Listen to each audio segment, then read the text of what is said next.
All right. Thank you everyone for joining us today in our 30-minute educational lectures, quick bites, tips from GI dietitians. So today we'll talk about dietary interventions to manage bloating. And I first want to introduce myself and the other two dietitians. We have three phenomenal dietitians working in a division of digestive diseases. Nancy Jaffe, our senior dietitian, is based in Westwood. Myself, I'm in Santa Monica, and Natalie Menitius in Century City. But we're all available via telemedicine, so there's not many physical bounds of who we can treat. I myself, we all specialize in digestive disorders, but I have a special interest in celiac disease and gluten-related disorders, as well as eating disorders that co-occur with digestive problems. So happy to see any patients that might fit those needs. So let's get into bloating. Bloating is a really common and a very kind of tricky or stubborn symptom to treat in a lot of our patients. And first I want to differentiate between bloating and distension. Bloating is the subjective sensation or feeling of increased abdominal pressure. So that's where you actually feel like there's a balloon inside of the belly, whereas distension is the objective increase in the diameter of the abdomen. So these can occur together or they can occur separately. Someone can have a feeling of pressure but look not very distended. Someone can be very distended but not be very uncomfortable, or we can have both at the same time. Bloating has more implications for dietary interventions, so we are going to focus on that, but I will touch on distension near the end of the presentation. We know that bloating, like I said, is very common. It can affect up to 30% of the general population. Even a quarter of the general population says that it affects their daily activities. It is more frequent in women, and it's very, very common, almost ubiquitous in patients with irritable bowel syndrome. It's the second most common after pain, and up to 60% of patients rate bloating as their most problematic symptom. We also see bloating in syndromes like functional dyspepsia and chronic constipation, as well as some other functional GI disorders. A lot of times patients present feeling like bloating is gas or food that is not digesting. But what is bloating really?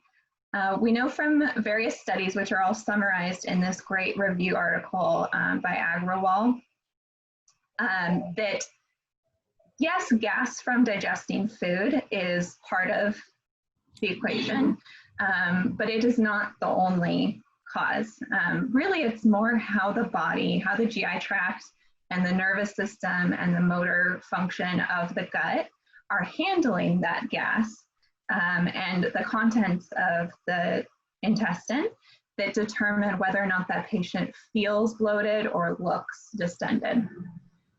So in patients who report bloating symptoms, we find abnormal gas handling or retention in various parts of the GI tract, whereas in normal individuals, it's passed very quickly and easily from mouth to anus.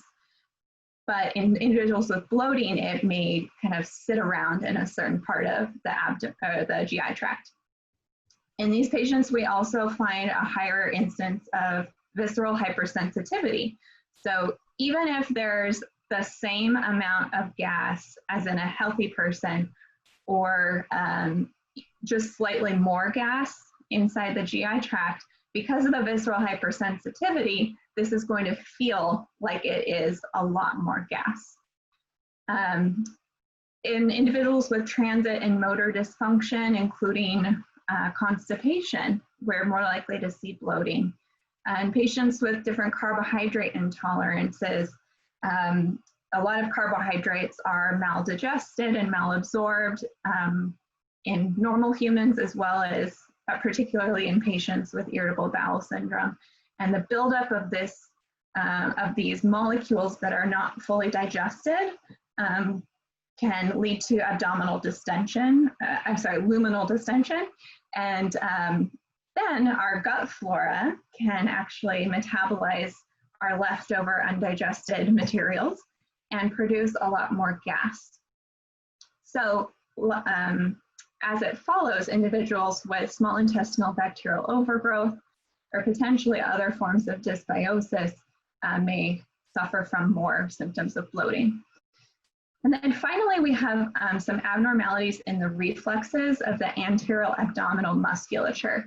So it's normal for the abdomen to accommodate the contents of whatever is there. And these patients with bloating and distension seem to have abnormal handling of whatever contents are in their abdomen. Here's also a nice kind of differential diagnosis chart that I found in a review by Wilkinson for physicians, just in terms of trying to differentiate between what may be the underlying cause of the bloating.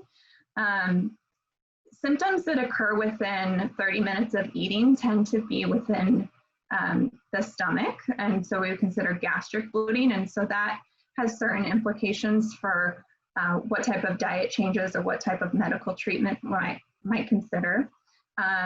Versus if it happens 30 minutes or more after eating, it's more likely to be small bowel bloating. And especially if there's small intestinal bacterial overgrowth, it's going to occur sooner than later.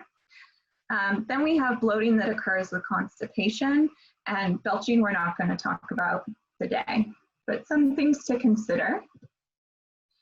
To learn more about the gastric bloating, I would encourage you to attend next week's Quick Bites by Natalie Menicius, which will be investigating indigestion in a dietitian's perspective. And we're going to talk a lot about, she's going to talk a lot about functional dyspepsia and how to manage that type of bloating symptom.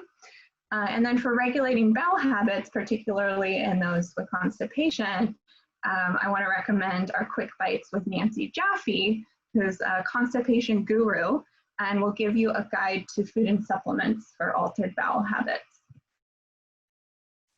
So what can we do about bloating? And I'm mainly referring to small intestinal bloating right now in our patients. Three main things that I think of as a dietitian. I can help to regulate bowel habits and kind of keep motility moving forward so that gas can be passed more easily and not trapped. I can eliminate dietary triggers for that gas, or I can offer some supplements that actually help the body to handle or kind of accommodate that gas that is a natural product of digesting food. So we can start with some pretty basic diet triggers: speed, particle size, and volume. Patients are more likely to have indigestion and bloating when they're eating too quickly, not chewing well enough, they're having like large bites of food, or they're eating too large of a volume. I know patients don't always get excited about hearing this advice, but really slowing down, chewing well, and respecting fullness cues are really important. There's not really a way to have a large meal, an entire pizza, or a binge, and to not feel bloated afterward. That is a normal process or a normal reaction to overeating. Carbonated beverages, however, especially in individuals who have abnormal kind of handling of gas, can really accumulate gas. So that can be one trigger in patients. We also know that a high fat content of a meal triggers that feeling of bloating. Interestingly, there's one of these studies, Sarah et al. Found that just the presence of fat in the small intestine led to a slowdown of the movement of gastrointestinal gas.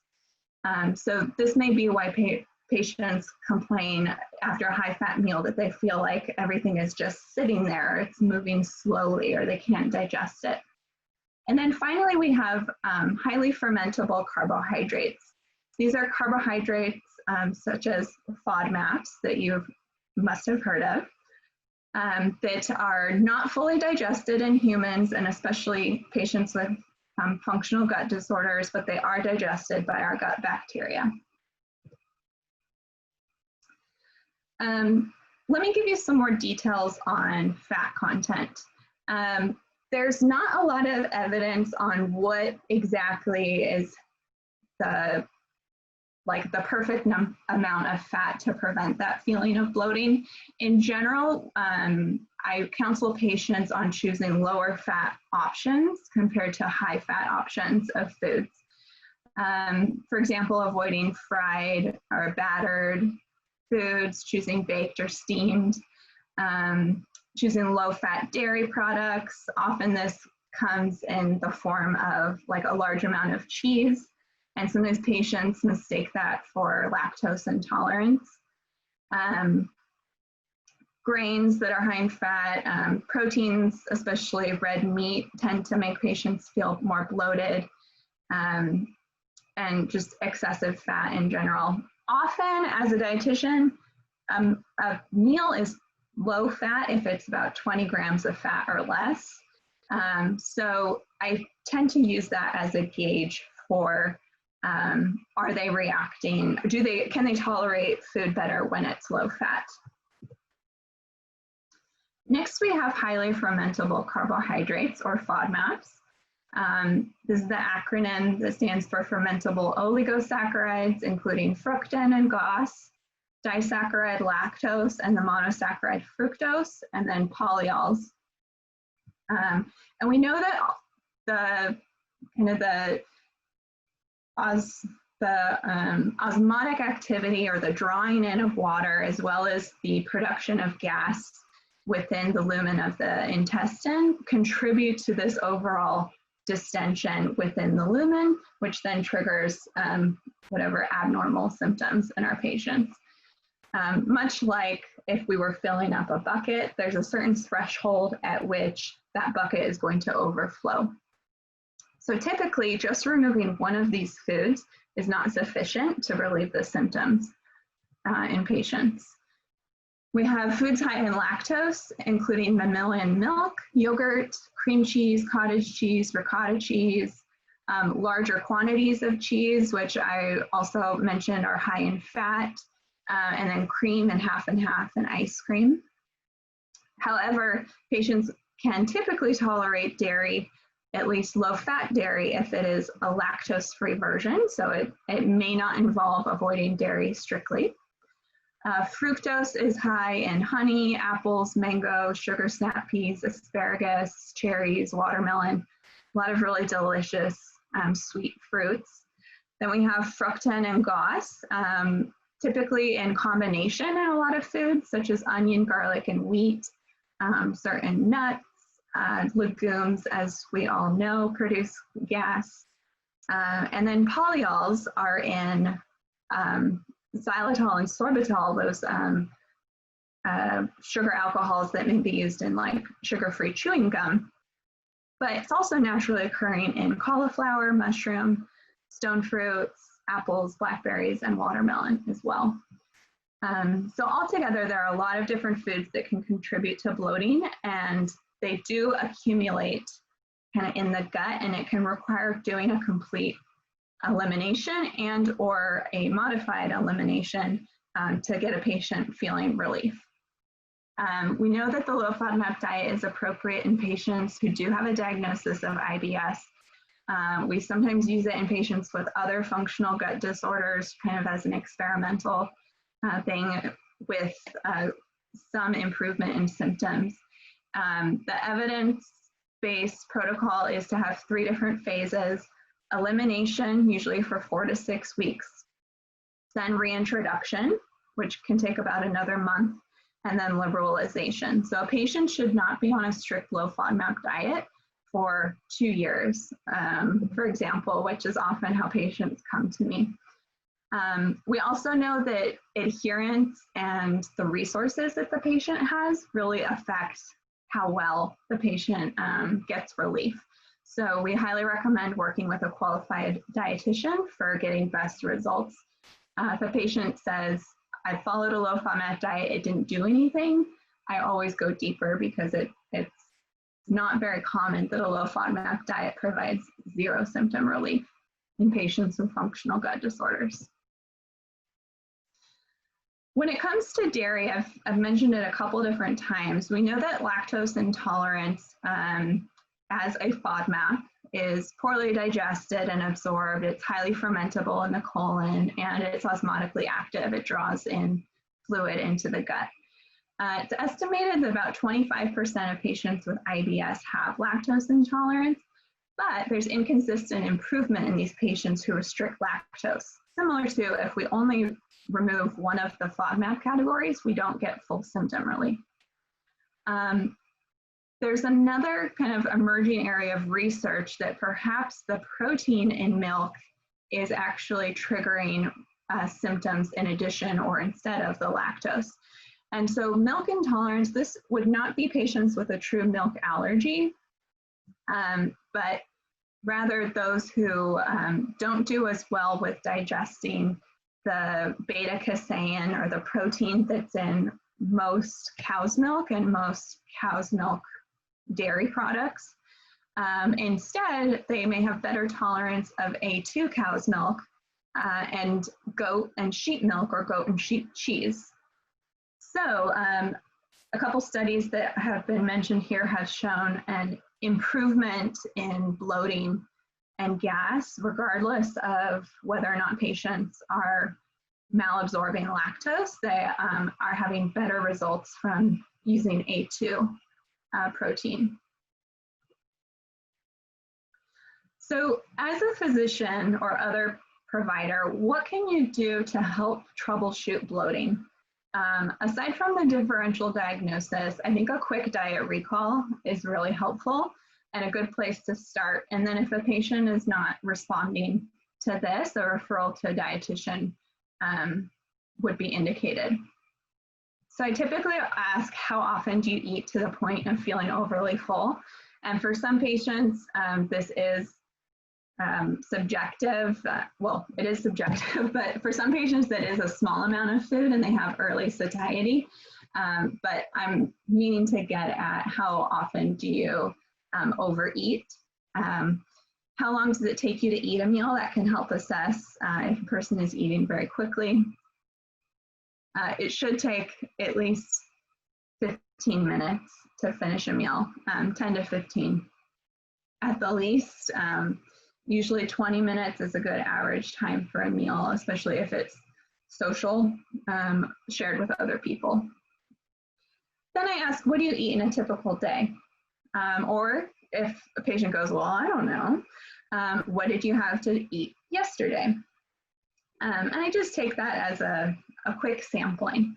What I'm looking for is carbonated beverages, gum with that sugar, alcohol, or other artificial sweeteners. I have some patients who, exclusively use sugar-free sweets because they have a big sweet tooth, but they're trying to be healthier. And so they have a ton of sorbitol in their diet. I'm looking at key FODMAPs, such as dairy, honey, apples, wheat, garlic, and onion. Those are really the most widespread in our diet. And for some people, sugar-free mints and gum and cough drops are a big proportion of their gas. And then finally, I'm looking at the high-fat meals. How often are they having fried food, red meat, large quantity of cheeses, nuts, or cream sauces? So if you can identify with a patient kind of a frequent intake of any of these things, you can suggest trying to reduce that or avoid that food or behavior for a couple of weeks and see if patients have any improvement in symptoms. They may have an improvement but not full relief, and in that case, I would definitely recommend a referral to a dietitian so that we can do a more thorough kind of examination of their diet. Now, what if a patient is not up for eliminating foods from their diet? We do have some other supplements that can be helpful with some evidence behind their use. So digestive enzymes, 2 of them have some pretty good evidence that show they're effective. The GOS enzyme, remember GOS was one of those fermentable carbohydrates, can be digested by the enzyme alpha-galactosidase. This is the active ingredient in Beano, but in a lot of other kind of over-the-counter products. Patients have to take at least 300 units to get relief, and you can find products up to 1,000 units that will even cover eating an entire can of beans. And this typically reduces gas, but not eliminate it completely from eating that food. Then the lactase enzyme, or beta-galactosidase, is helpful for digesting lactose if the sugar in the dairy is the problematic part for the patient. 20 grams of lactose requires 3,000 units to have symptom reduction. And often the timing of taking these enzymes is really important, right with the first bite of the meal and not midway through or at the end of the meal. Then we have peppermint, specifically enterically coated peppermint. There's a good body of literature now showing that peppermint does help in regulating transit time, both of gas and other contents, can help with symptoms of nausea, cramping. In many of these studies, they show that the enterically coated peppermint reduces overall IBSSS scores, symptom scores, but consistently bloating as one of the symptoms, or sometimes the most problematic symptom, is also significantly improved from the use of peppermint.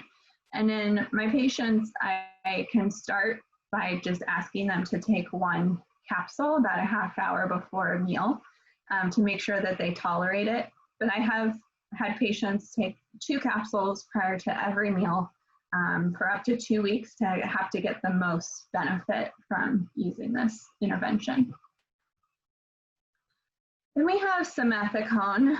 Gas-X is so widely available, though not, in my experience, not incredibly helpful.